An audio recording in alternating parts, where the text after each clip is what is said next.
namanya qaf. Qaf di sini dimaknai qanaah. Artinya kalau seseorang itu benar-benar bertakwa kepada Allah, dia harus qanaah. Qanaah itu apa? Ridho, sabar, menerima, dan syukur. Nah ini juga sulit. Nah, makanya panjenengan semua yang sudah bermajelis, sudah bersolawat, sudah ngaji, panjenengan harus qanaah. Saya sering menyampaikan, nikmat kita itu jangan diukur dengan nikmat teman kita. Cobaan kita jangan diukur dengan cobaan teman kita.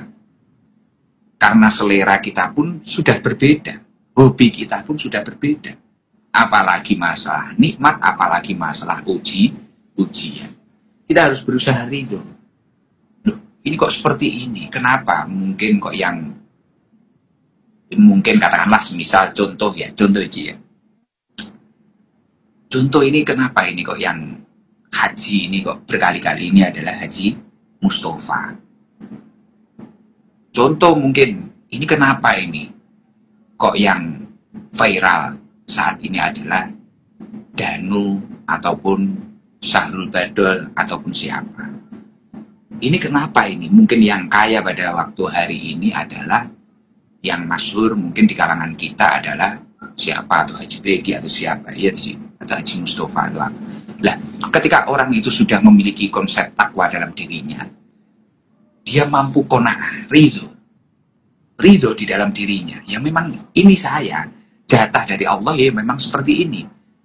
Jatah dari Allah, mungkin saya itu belum seviral Syahrul Asy'ari Badal. Mungkin saya belum seviral Danu. Karena memang kelebihan. Mungkin Allah lebih ridho meletakkan kelebihan suara bagus itu pada Danu dan pada Badal. Mungkin saya bagiannya yang lain. Mungkin aku ini ngudek kopi. Mungkin ini aku nyapu. Nah itu. Ya contoh kayak saya di sini mungkin harus menjadi orang yang nomor satu sepertinya halnya di Sabtu Toba sih. Bagian vokal, bagian nomor. Terus akhirnya ada imam neng Medina. Aku pengen jadi imam sih. Jadi kan yuk malah loro kabeh awake dhewe. Gitu. Wis loro kabeh.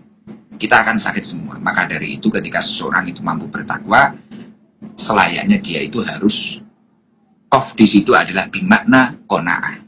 Dia ridho, sabar, menerima. Karena semua nikmat itu tergantung penerimaannya. Kamu itu mampu bersyukur atau tidak tergantung penerimaan panjenengan. Sebesar apapun, tapi kalau kamu dalam penerimaannya sudah keliru,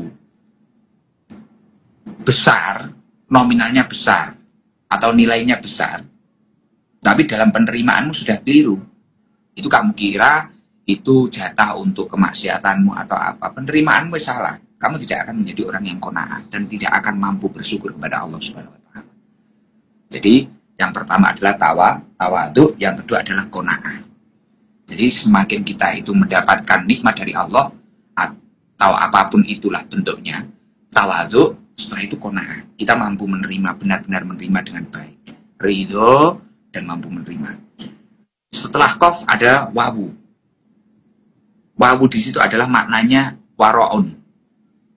Artinya ketika seseorang itu memang benar-benar sudah bertakwa kepada Allah, ngaji istiqomah, sholawatan istiqomah, dia ingin menaikkan grade-nya. Saya ini gimana tidak hanya menjadi jamaah yang sekedar menggoyang-goyangkan tangan saya, atau gimana sekedar jamaah sing penting teko, sesuk wayahe mendem-mendem neh, wayahe ngepil-ngepil neh, wayahe maksiat-maksiat neh, utawa wayahe gendaan aku sesuk yo wis rangkul-rangkulan neh. Iki piye? Lah, kamu harus benar-benar paham akan makna takwa. Tujuan di sampean ngaji ning kene iki ora kok sampean gen sugih apa piye, tapi jenengan gen dadi wong takwa ning Gusti Allah. Lah, ketika jenengan bertakwa apa? Waraun. Jenengan memiliki sifat wirai, menjaga diri, perkara yang diharamkan dan yang dimakruhkan. Malah ngati-ngati, wah aku kira ngaji, tujuanku ngaji kita apa ya? Tujuanku ini ngaji bertakwa kepada Allah, iya toh? Kayak tujuannya menungso diciptakan ini memang tidak ada yang lain illa liya'budun, kecuali beribadah. Lah, ketika seseorang itu sudah ngaji, sudah apa, dia harus berusaha waraun untuk mencapai ketakwaan ini tadi. Nek wong kuwi mangkok ora berusaha ngusaha nih, penting angger teko. Angger teko syukur-syukur engko dipanggil karo Guse entuk sangu, syukur-syukur entuk sarung dipanggil karo Gusali dan sebagainya. Kalau kita hanya sekedar seperti itu, kita tidak mengupayakan, ya jangan salahkan ketika ajal lebih dulu menghampiri daripada hidayah. Makanya ketika seseorang itu sudah nyaman di majelis taklim, dia harus berusaha mengupayakan. Kok tambah nikmati, kok randuwi sifat wirai bahaya. Contoh paling mudah, dulu nggak kaya, dia nggak kenal karaoke. Dulu nggak kaya, dia nggak kenal perjudian. Dulu nggak kaya, dia nggak kenal wanita. Setelah kaya, dia tahu perjudian. Setelah kaya, dia tahu wanita. Setelah kaya, dia tahu karaoke. Artinya, nikmat dari Allah ini tidak dibarengi dengan ketakwaan. Karena kalau dia dibarengi dengan ketakwaan, semakin kaya dia semakin tawadhu. Paham nggak ya? Semakin kaya dia semakin qanaah, menerima. Ridho akan pemberian Allah. Semakin kaya dia akan semakin waro'un, mirai, menjaga diri. Oh, ini harus saya tasarufkan dengan baik. Paham ya, Cik? Jadi seperti itu.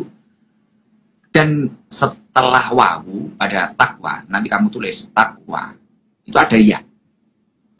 Ya di situ adalah yakin. Bimakna yakin.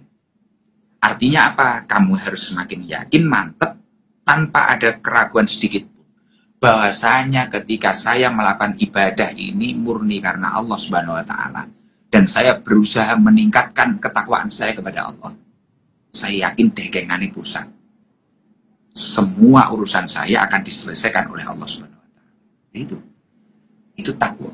Jadi artinya runtutannya, kita itu manusia, tujuan manusia diciptakan di dunia ini tidak disuruh agar viral di dunia, tidak disuruh agar kaya raya atau apa. Karena kita harus berusaha sebaik mungkin, adapun kaya, adapun viral, adapun bagus suaranya, adapun ganteng wajahnya, adapun cantik wajahnya, semua ini adalah minallah. Wa ma min nikmatin fa minallah. Wa ma bikum min nikmatin fa minallah. Semua nikmat di dalam diri kita adalah dari Allah Subhanahu wa taala. Lah ketika kita itu sudah mampu berusaha seperti itu, ini tujuan hidup akan sampai. Sejalan dengan apa yang dikatakan oleh Allah Subhanahu wa taala di dalam surat Al-Hujurat ayat 13, inna akramakum indallahi atqakum. Sesungguhnya orang yang paling mulia di antara kalian di sisi Allah adalah orang yang paling bertakwa. Jadi nek jenengan kuwi wis iso tawadhu, iso qanaah, iso wirai, menjaga diri, dan panjenengan bisa yakin, oh tidak apa-apa, saya ini dijatuhkan oleh orang, dibully orang, asalkan saya tetap berusaha menuju ketakwaan kepada Allah. Pengajian di ST ini adalah sarana mencari ilmu agar saya semakin baik. Sholawatan di ST ini adalah sarana saya berusaha mencintai Rasulullah agar saya menjadi orang yang lebih bertakwa kepada Allah. Wes, inna akramakum indallahi atqakum. Kamu akan mendapatkan kemuliaan di sisi Allah. Karena orang yang mulia di sisi Allah bukan orang yang bergelimangan apapun itu, orang yang kebal atau orang yang tidak tahan pukul, orang yang tahan pukul atau orang yang tidak bisa terlukai oleh siapapun, tidak. Tapi orang yang bertakwa kepada Allah. Artinya, semoga dibalik keistiqomahan panjenengan semakin bertakwa kepada Allah Subhanahu wa taala. Jenengan semua akan dimudahkan, semoga dimudahkan ke tanah suci, mengajak keluarga panjenengan, dan semoga panjenengan semua hidupnya benar-benar diridhoi oleh Allah Subhanahu wa taala. Terima kasih untuk seluruh jamaah yang mungkin sudah mampu mengurangi kemaksiatan dalam hidupnya, dan terima kasih untuk jamaah yang mungkin sudah bisa meningkatkan ibadahnya kepada Allah Subhanahu wa taala. Terima kasih sekali. Dan kenapa kok kita harus qanaah? Allah Subhanahu wa taala di dalam surat Az-Zukhruf mengatakan, nahnu qasamna bainahum ma'isatahum fil hayatid dunya. Kami telah menentukan pembagian nafkah hidup di antara mereka dalam kehidupan dunia. Jadi karo Gusti Allah niku wis ditentok nih nafkahe panjenengan. Ning donya niku nafkahe panjenengan niku wis ditentok nih. Jumlahe iki wong iki pira, Kaji Mustofa iki trailere pira, Mbah Zidni iki pira, Jebor iki pira, iki Idam iki pira jatahe. Ini sudah ditentukan oleh Allah. Ngoten lho. Kok nek desa mikir ngoten ya enteng. Kita nggak beban. Karena tujuan